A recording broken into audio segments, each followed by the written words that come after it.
Sarap sa kanin nito. Nung nag-iisip kami ng pantinda, sabi ko sa asawa ko, ano ba titinda namin? Sabi ng asawa ko, Goto Batangas na lang kasi talagang paborito namin to. Ito yung kanilang Gotong Batangas. May tumbong, puso ng baka, balat, taba-taba. Oh my goodness. 90 pesos tong serving na to with rice na ha. Very comforting. Mainit talaga. Tapos rich in fats. Alam mo, maraming taba. Ako mismo yung nagluluto, sinisigurado kong malinis. Sinisigurado ko ding malambot siya. Mga 4 to 5 hours kung palambutin ko yan. Merong puso, may tuwalya, merong balat, merong tumbong, meron ding bulalo. Sinasamahan ko siya ng bulalo para dun sa mga naghahanap ng laman. 50 pesos lang yung Goto Batangas na may mami. Yung overload, 100 pesos. Yung Goto Batangas with rice, 90 pesos. Yung with bulalo, 120 with rice na din yun. So, ito yung Gotong Batangas plus may chunks ng bulalo.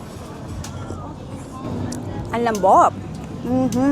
Pwede pang pulutan, pwede pang ulam, pwede rin na papakin mo lang. Actually, wala pa naman silang sinasabi sa akin kundi super sarap. Yung sa 90 pesos na Gotong Batangas, libre na yung 1 cup of rice nila. Worth it daw yung 100 pesos sa mami. Kasi talaga daw masarap at saka madaming serving. Cheers! Jambos, Goto Batangas. Nandito lang po kami sa gitna ng night market po ng Malolos Convention. Every day, 4 p.m. till 10, hanggang sa maubos. Stay hungry!